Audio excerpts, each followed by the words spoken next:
On ne l'a pas choisi. C'est lui qui nous a choisis. Je te vois. Oh, je l'aime vraiment pas, cet homme. Et aujourd'hui, mon chemin est tout autre.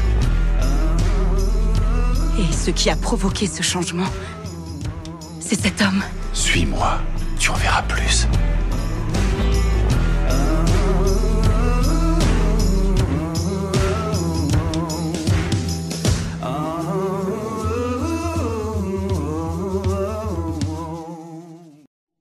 Alors, bienvenue dans ce live. On est ensemble avec The Chosen, épisode 4, live dont une bonne partie a été enregistrée avant pour des raisons que je vais vous expliquer tout de suite. Donc, on va avoir plusieurs invités, un qui est maintenant avec moi et d'autres qui vont nous rejoindre tout au long de cette émission, avant qu'on regarde ensemble l'épisode 4 de The Chosen, le rocher sur lequel il est bâti. Et ce rocher, eh bien, c'est Pierre dont on va parler aujourd'hui. Pierre qui découvre Jésus, Pierre qui découvre le Jésus qui fait des miracles et le Jésus qui enseigne et le Jésus qu'on a envie de suivre. Merci à vous d'être là. Si vous êtes maintenant en direct, eh bien sûr, n'hésitez pas à échanger dans le chat, à vous saluer les uns les autres. La Bible dit saluez-vous les uns les autres par un saint baiser. Alors on peut pas le faire dans le chat, mais on peut s'envoyer des petits cœurs et des petits bisous. En tout cas, c'est super. Merci d'être là. Semaine après semaine, on se retrouve et on déroule ensemble la saison 1. On a des invités, on a des experts. On essaye de vous mettre des bonnes personnes et vous allez voir, moi j'aime particulièrement ce qu'on va partager ensemble autour de Pierre, autour de la pêche miraculeuse, mais autour de nos invités. Et en particulier, eh bien, j'ai un invité avec moi maintenant qui s'appelle Paul-Marc Goulet. Bienvenue Paul-Marc Goulet, bonsoir. Merci, bonsoir. Quel honneur. Quel honneur. Alors, comme vous allez entendre, Paul Margoulet, il a comme un petit accent québécois là, mais il vit à Las Vegas aux États-Unis où il a été pasteur d'une grande église pendant de nombreuses années. Et Paul est un psychologue. Il est en train de terminer son doctorat en psychologie par une thèse avec les SDF dans les rues de Las Vegas. Et on a pensé avec la production que ça serait super de l'inviter, de lui demander de nous décoder un petit peu ce caractère de Pierre. Mais je vais lui poser des questions dans quelques instants.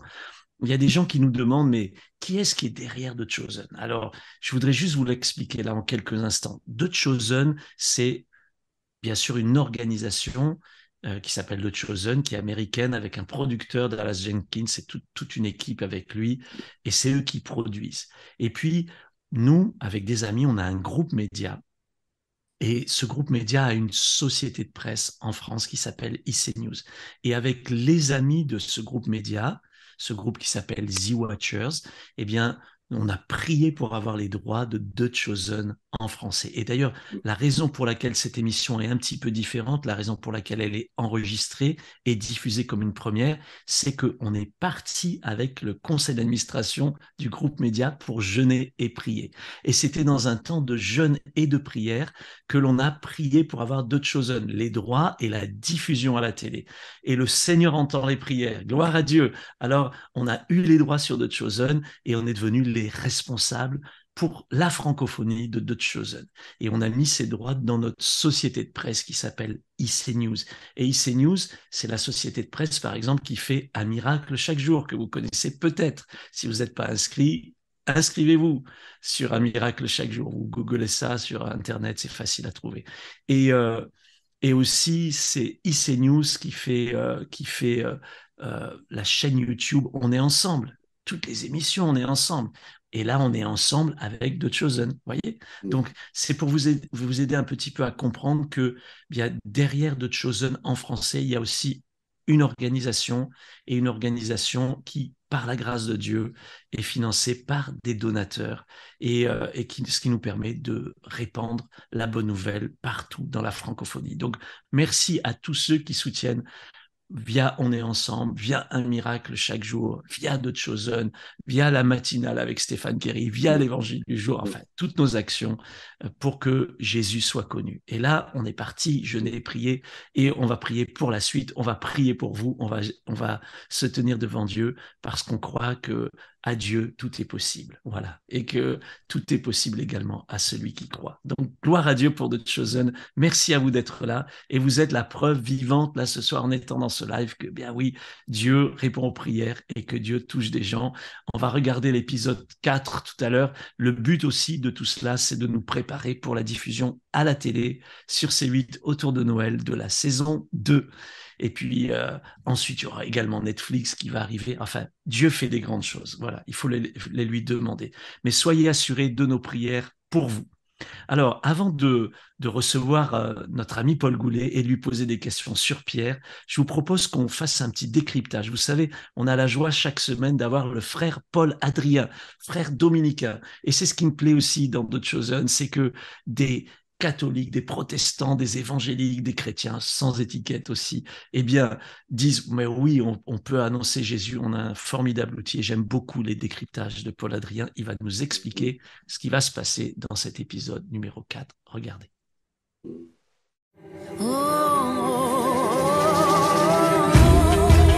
Bonjour à tous, je suis le frère Paul Adrien d'Ardemar, je suis religieux catholique, j'exerce un ministère sur YouTube et aujourd'hui nous parlons du 4e épisode. Alors pour que tout le monde remette bien les choses à leur place, retour sur les épisodes précédents, premier épisode d'exposition, un deuxième épisode pour resserrer l'intrigue, un troisième épisode qui fait une cassure et qui annonce en fait ce qui va suivre, puisqu'à travers l'image de Jésus et des enfants, on a l'image du rabbin qui va réunir autour de lui les disciples.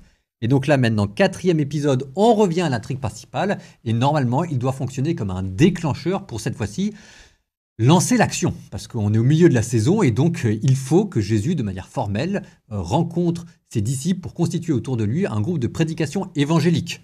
Donc on sait à quoi va servir cet épisode, d'autant plus que le titre, le rocher sur lequel il est bâti, est une référence directe à Pierre. Donc on sait que le personnage principal de cet épisode va être Saint Pierre et on sait que c'est la rencontre entre Jésus et Pierre, avec l'épisode de la pêche miraculeuse, qui va servir d'événement déclencheur. Avec un caractère propre de toute cette série, c'est-à-dire qu'on connaît déjà l'histoire. On sait déjà que ça va être au terme d'une nuit infructueuse de pêche que Jésus va rencontrer Pierre, parce que c'est écrit dans l'Évangile.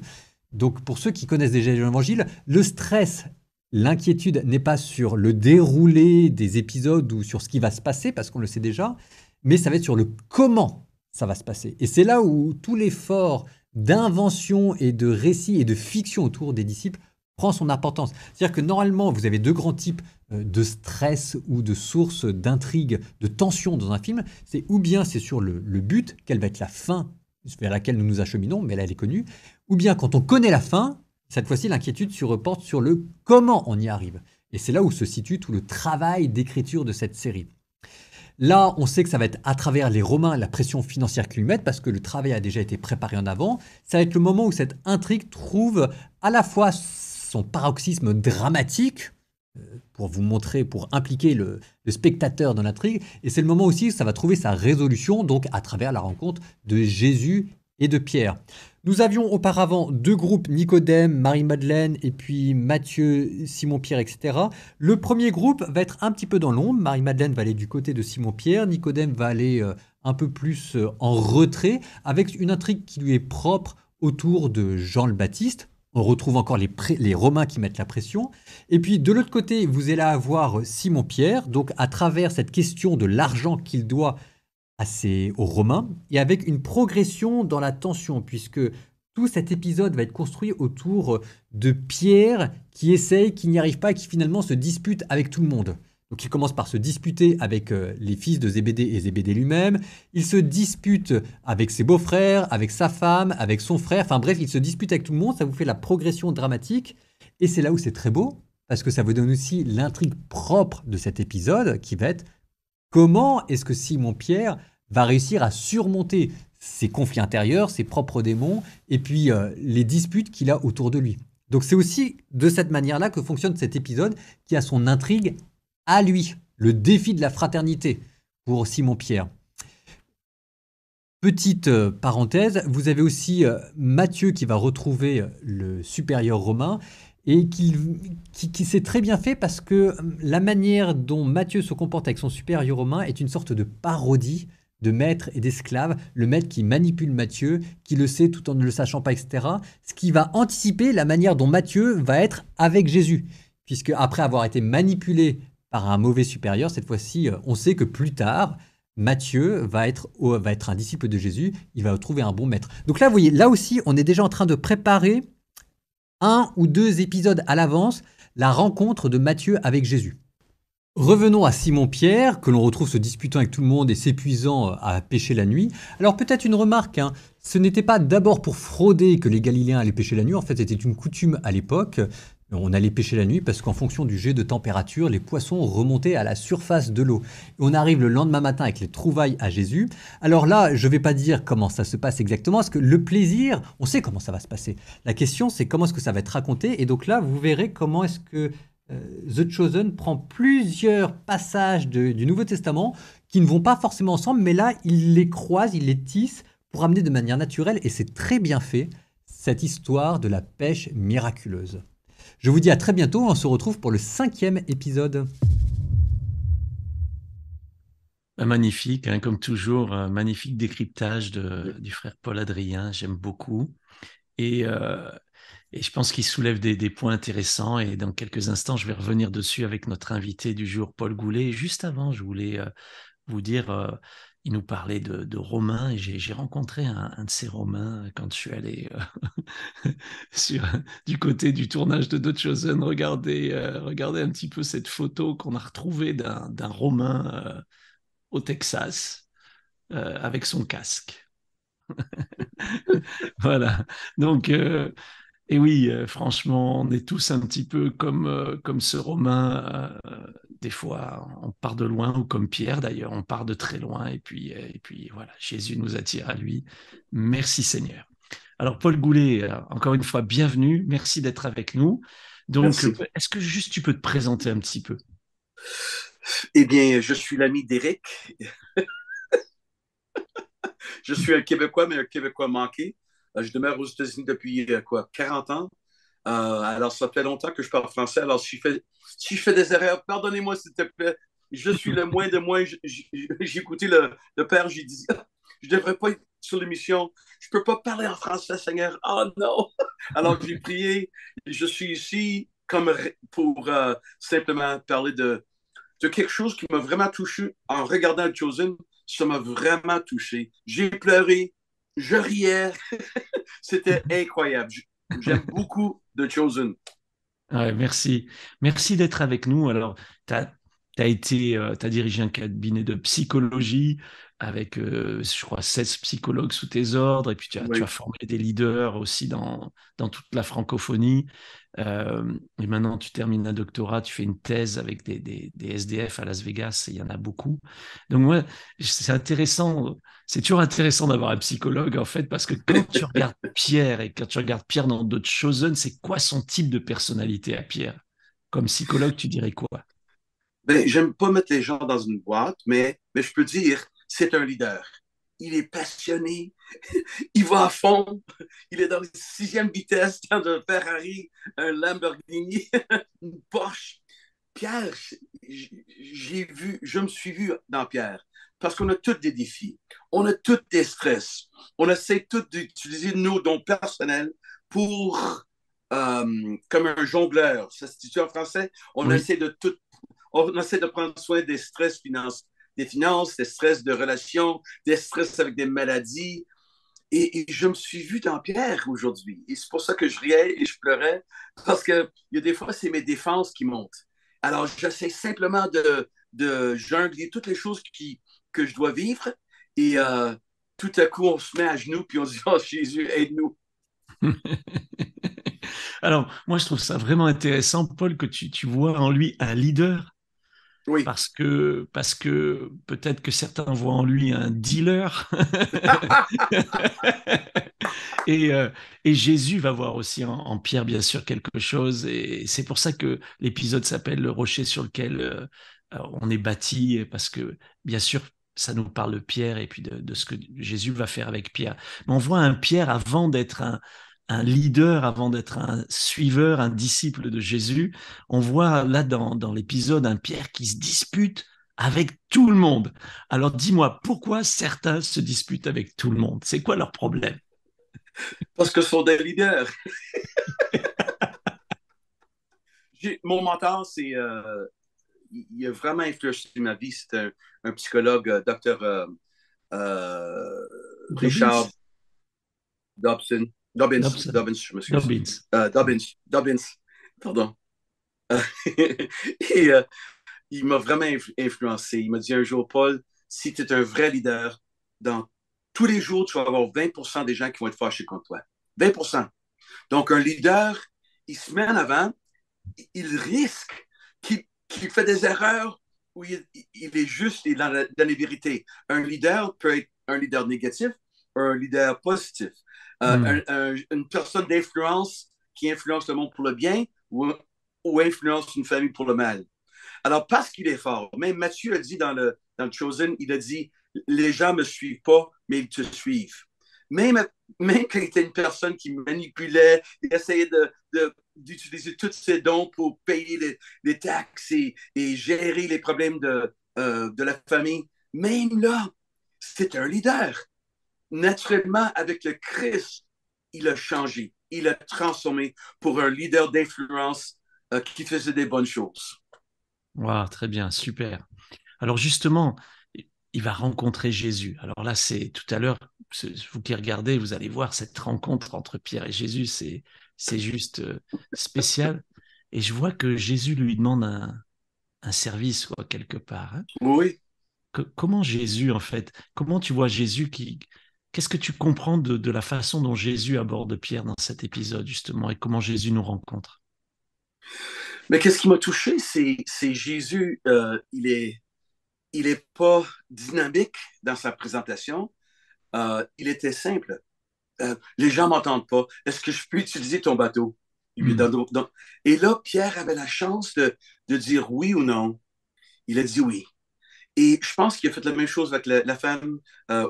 C'était à la pluie, à la source d'eau. Il a dit la même chose. Donne-moi un peu d'eau, s'il te plaît. Alors, tu vois Jésus qui demande. Et je pense que Dieu fait la même chose avec nous. Des fois, il nous demande pour quelque chose de petit, pour ouvrir la porte à Dieu, ouvrir la porte au Saint-Esprit, faire des petits pas. Parce que qu'est-ce qui me donne l'espoir, Eric, et tout le monde qui écoute, c'est Dieu ne nous demande pas de faire des grandes choses. Il cherche des oui. Et si on dit des oui, là, il peut nous utiliser pour changer le monde. Amen, ouais. Vous qui regardez maintenant, je pense à peut-être vous pouvez faire cette prière un instant, fermez vos yeux et dire, je te dis oui, Seigneur, oui, oui. Et peut-être que oui, tu vas me demander Alors, on n'a pas tous une barque à mettre à disposition de Jésus, mais on a tous quelque chose à mettre à disposition de Jésus. Et en fait, c'est parce qu'il va dire oui à Jésus que finalement, il va expérimenter un miracle. Est-ce que tu crois au miracle, toi, Paul-Marc? 100%. Il y a des gens qui savent qu'il y a 6 ans, j'ai eu 2 AVC et dans mon cerveau, je mourais. Et j'ai eu une rencontre dans une ambulance avec Dieu. Et je lui ai dit, Seigneur, si tu me laisses revenir, je vais donner tout, qu'est-ce que j'ai, pour le restant de ma vie. Alors ça fait 7 ans. Et là, les docteurs disent que mon cerveau a été complètement guéri. C'est bazar. C'est fou. J'ai vu les portraits avant et après. Et si il est le Dieu de miracles, moi, je le crois maintenant parce que je l'ai subi, je l'ai vécu dans mon cerveau. Mais au début, c'était de croire Jésus par la foi. Tu vois, la réalité de Pierre, c'était, oui, il y avait des luttes, oui, il essayait de manipuler des choses, oui, il essayait de jongler. Mais finalement, Jésus a vu quelque chose dans lui. Et je pense qu'avec moi et toi, Eric, et tous les gens qui regardent aujourd'hui, ils voient quelque chose dans nous qu'on ne voit pas. Et il est prêt à faire des miracles pour nous, mais il veut un simple oui, comme tu as prié, un simple oui, et là, il déclenche tous les miracles. Moi, j'ai vécu un miracle avec mon cerveau, ma fille a un miracle avec le cancer. Je peux vous conter des histoires On a pris une petite église de 200, et c'est grandi à des milliers de personnes, et on a établi, par la grâce de Dieu, des églises à travers le monde. Mais c'est pour la gloire de Dieu qui a utilisé quelqu'un. À l'âge de 20 ans, je voulais me tuer. À l'âge de 20 ans, j'avais vécu beaucoup de succès, mais je n'avais pas de Christ dans mon cœur, dans ma vie. Je croyais, mais il n'était pas dans ma vie. Et c'est là, je pense, que les miracles commencent à se déclencher. Amen. Voilà, franchement, c'est beau. Et puis, développer cette église à Las Vegas, la ville du péché, Sin City, quoi. Donc, Oui, c'est quand même, c'est un peu l'endroit le pire au monde, mais c'est souvent ce que Dieu fait. Il prend ce qu'il y a de pire pour en faire ce qu'il y a de plus beau. Il prend Pierre, oui, il y a le leader en lui, mais franchement, il y a une grosse couche autour à enlever, et il le transforme. oui, Et il change son nom, et il change sa destinée, et il oui, change sa vie. Il l'a fait avec toi, il l'a fait avec moi. À Dieu soit toute la gloire. Et vous qui nous regardez, il le fait. Ça commence avec un oui, ça commence avec prendre Jésus dans sa barque. Et puis ça commence aussi avec obéir, puisque Pierre dira, bah ok, j'ai pris des poissons toute la nuit sans rien prendre. Ça, c'est dans un autre récit qu'on mm, trouve dans l'Évangile. Mais sur ta parole, je jetterai le filet. Donc mm, c'est ok, Jésus, je vais te suivre et je vais te faire confiance. Donc voilà, c'est notre prière. Et là, les miracles commencent. Les miracles oui. commencent. Merci beaucoup, Paul. On se retrouve un petit peu plus tard dans cette émission. Mais merci beaucoup pour cet éclairage super intéressant sur Pierre. Pierre qui était déjà un leader pour Jésus alors que lui ne connaissait même pas encore Jésus. Waouh, super. Ça m'inspire. Je pense que ça vous inspire vous aussi qui Vraiment. regardez. Alors Merci. justement, on va regarder un extrait. Tout à l'heure, on le verra en entier dans l'épisode 4, mais on va regarder un extrait et ensuite, on va aller en fait voir quelqu'un qui s'appelle Rémi et qui, mais je vous le dirai juste dans un instant, en fait, qui va rencontrer lui aussi le Christ et qui va voir sa vie changer. Mais regardons d'abord cet extrait, la rencontre de Jésus et de Pierre.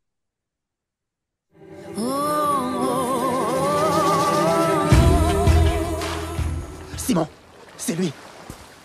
Excusez-moi, C'est lui, Simon. C'est lui. j'ai pas le temps pour tout ça. C'est lui. Simon, c'est l'homme. Jean a dit que c'était lui. Attends. Je peux vous demander une faveur? J'enseigne à ces gens et apparemment ils ont du mal à entendre ce que je dis. Et si je pouvais monter dans votre barque, ils m'entendraient mieux. Ils ont du mal à t'entendre, c'est ça? Oui, oui, bien sûr. Tu peux monter, aucun problème. Je t'en prie. Moi, je peux pas rester, je regrette. Pas le temps pour tout ça aujourd'hui. Reste un peu avec nous. J'ai quelque chose pour toi. Pour moi? Je suis pressé. Oui, je sais. Accorde-moi seulement un instant, s'il te plaît. Simon, fais-moi confiance, comme moi je te fais confiance. Cet homme, c'est le Messie. Voilà, donc ça va être intéressant tout à l'heure. Alors, on ne veut pas manquer ce 4e épisode. Alors aujourd'hui, on n'a pas Nathan avec nous. Vous savez, d'habitude, j'ai plusieurs invités, mais comme je vous le disais au début de cette émission, on l'a enregistré un petit peu avant parce que avec notre équipe, on est parti, enfin notre conseil d'administration du groupe Média, on est parti pour prier, pour chercher le Seigneur. Alors donc, on a enregistré cette interview entre Nathan qui co-présente les émissions habituellement, et un ami à lui qui s'appelle Rémi. Je vous laisse ensemble et vous allez voir comment en fait, comment Jésus change des vies encore aujourd'hui. Il change des Pierres ou des Rémi. Regardez.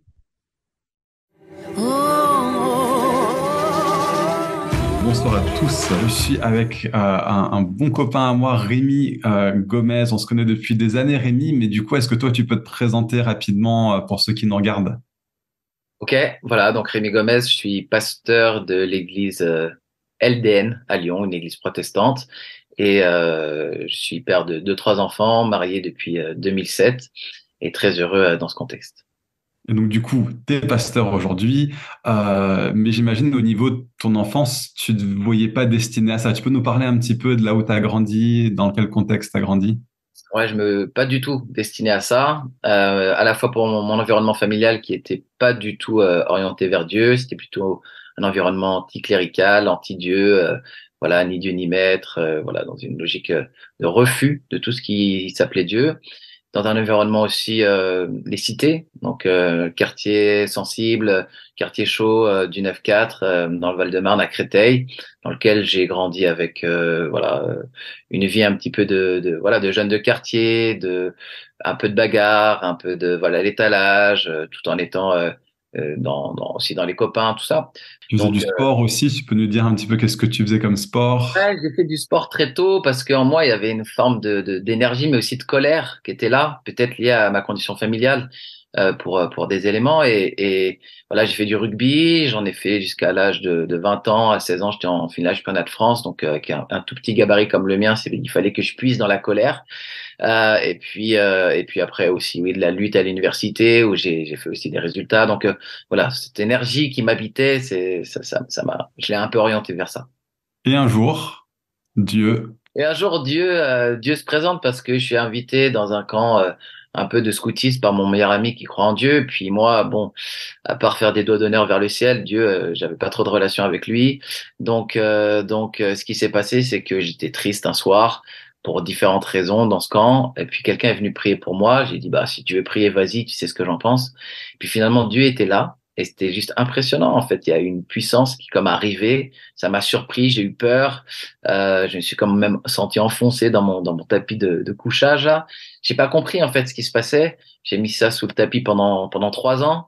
On m'avait donné une Bible, j'ai laissé prendre la poussière pendant 3 ans. Puis 3 ans plus tard, le même ami m'a invité dans une réunion où on parlait de l'évangile. La même présence est arrivée. J'ai juste encore une fois rien compris, mais ce coup-ci, je savais que je pouvais plus ne pas croire. Donc ça a été une grande transformation. Puis voilà, après j'ai attrapé cette Bible, j'ai enlevé la poussière, j'ai lu l'Évangile et j'ai compris que Jésus m'aimait malgré tous mes défauts. Du coup, est-ce que tu peux aider toutes les personnes qui nous regardent, qui se disent, bah, comment est-ce que moi je peux entrer dans les choses que Dieu il a pour moi? Comment est-ce que Dieu il t'a transformé toi pour que tu puisses entrer dans le service comme tu l'as fait aujourd'hui? Parce que tu veux, je me rappelle une fois, je priais et cette colère qui m'avait animé toute ma vie, elle a disparu d'un coup. Mais c'est pas pour autant qu'une certaine forme de combativité, une certaine forme d'engagement, c'était partie de ma vie. Au contraire, c'était un aspect vraiment bon de mon caractère. Donc, D'ailleurs, c'est quelque chose que Dieu utilise aujourd'hui dans un sens. Tu peux nous parler un petit peu de ce que tu fais dans ton ministère aujourd'hui, peut-être? Oui, bah, je suis engagé dans la défense de la foi chrétienne auprès de tous ceux qui l'attaquent, qu'ils soient athées, qu'ils soient d'autres confessions religieuses. J'ai en particulier un dialogue continu avec les musulmans, même avec les salafistes, ceux qui sont vraiment très engagés dans une religion, mais qui disent que tout ce qu'on croit est faux. Et puis, je prends un plaisir à aller sur le terrain, encore une fois, comme au rugby, mais aller sur le terrain de la défense de la foi et à démontrer avec la raison et aussi avec passion que non, Jésus et tout ce qui est écrit dans l'Évangile est vrai. Et voilà, et je pense que ceux qui sont comme moi un peu bouillonnants, vous avez votre place dans l'Église, vous avez votre place dans le corps de Christ. Parce que Pierre, il a ses défauts, mais on peut dire ce qu'on veut. C'est quand même Jésus qui l'a choisi au final pour être le leader des apôtres. Donc, avec tous ses défauts, ça lui enlève pas aussi les qualités que Dieu a mis dans sa vie, dans son cœur. Voilà. Amen, amen, amen. Du coup, je t'ai coupé sur les choses, enfin sur comment Dieu t'a transformé, qui t'a travaillé. Si Ouais. t'as encore deux, trois choses à nous dire là-dessus avant qu'on se quitte.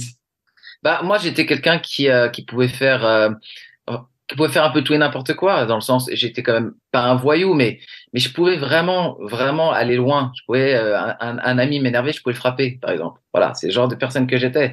Quand Dieu m'a transformé, ça n'a pas été du jour au lendemain, mais il y a eu quand même des étapes un peu miraculeuses. Parce que tout simplement, quand on s'approche de Jésus, il nous touche et il se passe quelque chose, quoi.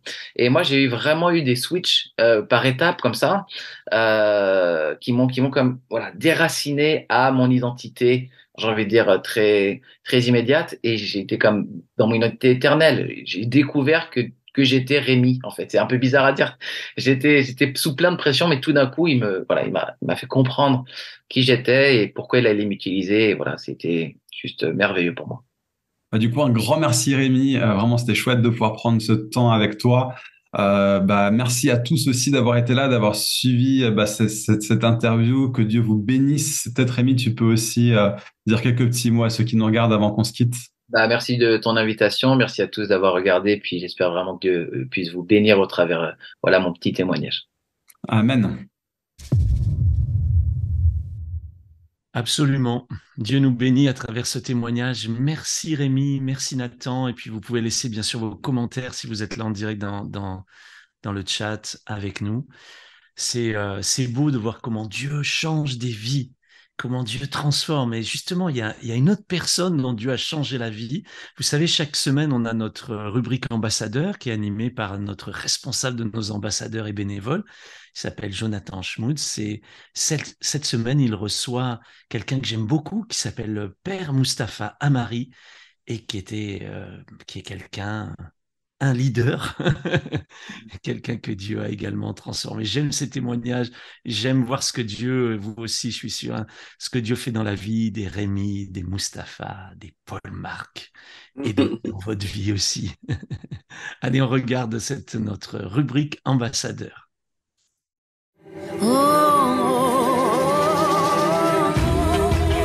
Bonsoir à tous, merci de nouveau d'être avec nous sur ce live.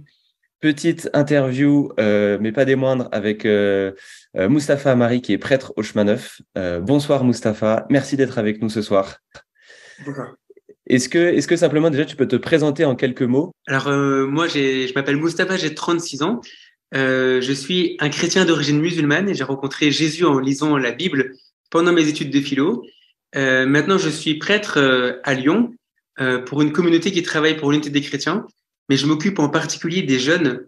Donc moi, mon ministère, c'est de m'occuper d'un foyer d'étudiants, mais aussi d'organiser plusieurs événements pour les jeunes, à la fois pendant l'année, des week-ends, des retraites, et puis pendant l'été, d'organiser des grands festivals pour évangéliser les jeunes. Oui, puis d'ailleurs, on se doute qu'en tant que prêtre auprès des jeunes, la série te parle particulièrement. Tu étais d'ailleurs un des premiers ambassadeurs de The Chosen en France, en fait. C'est toi qui as écrit le guide pour les groupes de maison et tu as déjà fait plusieurs actions en fait autour de The Chosen, notamment parmi les jeunes. Est-ce que tu aurais quelques enseignements, conseils à nous transmettre ce soir? Moi, vraiment, ce que j'aime beaucoup avec cette série, c'est à la fois l'accessibilité et puis la convivialité que ça permet. En fait, de se rassembler pour partager autour d'une série, il y a quelque chose de tout de suite plus détendant, plus informel. Je trouve que ça évite le côté un peu écrasant ou sérieux qu'il peut y avoir derrière une étude théologique ou biblique. Donc moi, ce que je trouve super d'utiliser la série, c'est ça donne d'avance un cadre convivial et simple. Un autre conseil que je peux partager, moi en écrivant le guide et en regardant la série vraiment plusieurs fois, ce que je trouve génial, c'est que c'est pas des concepts abstraits. En fait, ça nous parle de l'identité, de la peur, du désir, de la foi, du péché. Et en fait, ça touche très vite notre humanité. Et ça, en fait, on sent qu'on a besoin de ça aujourd'hui. En fait, on n'a pas besoin d'une foi théorique. On a envie de parler de Dieu qui rencontre notre quotidien. Et je trouve que chaque épisode de la série, il est vraiment fait pour rejoindre un aspect très précis de notre humanité. Et ça, c'est un retour qu'on a beaucoup pour les groupes de maison. C'est que les gens sont même surpris. On peut tous se retrouver dans des situations qui sont dans la série. Et ça, toi, tu l'as expérimenté. Et en fait, tous ceux qui lancent des groupes l'expérimentent. C'est assez incroyable. Et juste avant de conclure, est-ce que tu as un petit mot pour la fin, pour ceux qui nous regardent ce soir, un mot d'encouragement ou je sais pas, un mot prophétique, quelque chose qui te vient là? Oui, moi, ce que j'ai vécu depuis le début avec la série, c'est que en fait, la série, elle est prophétique dans l'unité qu'elle porte. C'est que les disciples, ils sont hyper différents. Et on voit que Jésus, il a pas peur de mettre des gens différents ensemble pour à la fois se faire connaître, mais aussi pour faire connaître l'amour de Dieu. Et en fait, je sens que c'est ce qu'on est appelé à vivre aujourd'hui pour l'évangélisation. C'est jamais sans les autres. Il peut y avoir Matthieu et Pierre, ils peuvent pas se comprendre. Et en même temps, Jésus les choisit ensemble pour l'annoncer. Et je crois que la série, elle nous ouvre un chemin pour dire, mais oui, hein, regardez, on peut croire que c'est dur, mais ça, c'est le chemin que Dieu a choisi. Et moi, ce que j'aime dans cette série, c'est qu'elle nous dit, mais l'unité des chrétiens, c'est un chemin incroyable pour que Jésus fasse son œuvre. Merci beaucoup. Merci d'avoir été avec nous. À très bientôt. À bientôt.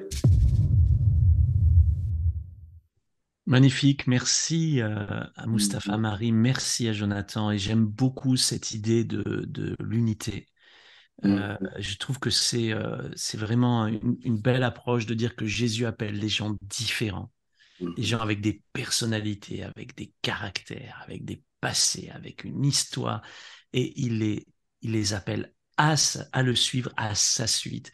Et ensuite, il les envoie pour être des porteurs de bonnes nouvelles. Donc, c'est magnifique. Et dans ces gens qui suivent Jésus, il y en a comme Rémi ou d'autres qui sont là en ce moment, comme Paul et moi, qui sont pasteurs. Il y en a qui sont prêtres, il y en a qui sont laïcs, il y en a qui sont dans leur travail, dans leur business, maman, grand-maman, et qui amènent Jésus autour d'eux. C'est super parce que Jésus va lui dire, hein, suis-moi Pierre et je vais faire de toi un pêcheur d'hommes. Donc non seulement il nous appelle à le suivre, mais il nous envoie pour que d'autres le connaissent. Voilà, c'est ça, The Chosen. Je t'ai choisi pour me suivre et je t'ai choisi pour t'envoyer. Donc, juste avant de donner un mot de la fin à notre invité, Paul Margoulet, je vous rappelle que si vous n'êtes pas encore inscrit comme ambassadeur, vous pouvez le faire. Vous regardez dans la description sous la vidéo. C'est quoi un ambassadeur? C'est quelqu'un qui dit, moi j'aime The Chosen, j'ai envie d'en parler, et donc on vous donne des ressources pour le faire. On vous invite dans des Zooms, on vous invite dans des groupes de prière autour de The Chosen, on vous donne le guide dont il était question tout à l'heure. En fait, c'est ça un ambassadeur, ça vous permet d'être inscrit dans une liste qui vous permet de savoir quand il y a des lives, etc. Donc, si vous avez envie d'être tenu au courant, devenez ambassadeur, et voilà, c'est bénévole, c'est pas un engagement énorme, mais certains d'entre vous, vous êtes vraiment engagés, comme Mustapha qui a fait ce guide. Et franchement, merci beaucoup. Merci à nos ambassadeurs, merci à nos bénévoles. Vous êtes super. Si vous n'avez pas mis un petit pouce là dans l'émission, vous pouvez le faire. Un commentaire, vous pouvez le faire sous la vidéo. Et puis, bien sûr, dans un instant, on va regarder l'épisode 4. Mais juste avant, Paul, est-ce que tu aurais un mot à adresser à tous ceux qui nous regardent maintenant? Oui, mes amis, comme les têtes à claque. Oui, mes amis. Hey, mes amis. Je peux dire que je ne veux pas faire des blagues. Je dis la vérité. Le monde regarde toutes vos faiblesses. Et même peut-être toi, tu regardes tes faiblesses. Oh non, j'ai de l'amertume, des temps de colère, j'ai des faiblesses personnelles, émotionnelles, peut-être. Peut-être j'ai un manque de finances. Mais les gens regardent vos faiblesses. Mais Dieu regarde ton potentiel. Dieu regarde qu'est-ce qu'il y a en toi qu'ils peuvent utiliser pour sa gloire et changer le monde. Alors, j'aimerais juste vraiment vous encourager. Jésus frappe à ta porte. Donne-lui la chance de rentrer. Rentre, tu dis un simple oui, et là, il prend toutes tes faiblesses, il les transforme en quelque chose de très puissant. Je vous aime avec tout mon cœur. Ouvrez la porte, dis oui, Jésus, rentre, Saint-Esprit, utilise-moi. Si Dieu peut m'utiliser, quelqu'un du Québec qui parle mal le français, imagine qu'est-ce qu'il peut faire avec vous. Vous êtes tous beaux, vous êtes tous intelligents, vous êtes des Français. Alors, je vous admire. Moi, je vous aime. À la prochaine. Merci, Paul. Je pense qu'on est tous prêts à dire, allez, oui, je veux dire oui à Jésus et je vais voir des miracles dans ma vie. Alors, je vous souhaite un bon visionnage. Je vous rappelle que l'épisode ne reste que quelques jours en ligne pour des questions de droit. Donc, si vous pouvez partager, si vous voulez partager, cliquez sur le bouton partager, faites-le rapidement parce que dans une semaine, l'épisode sera retiré. On gardera que la partie émission. Donc, on regarde ensemble l'épisode 4, le rocher sur lequel il est construit. Et que le Seigneur vous bénisse. On vous donne rendez-vous la semaine prochaine, même lieu, même heure. À bientôt. Et moi aussi, je vous aime. On est ensemble.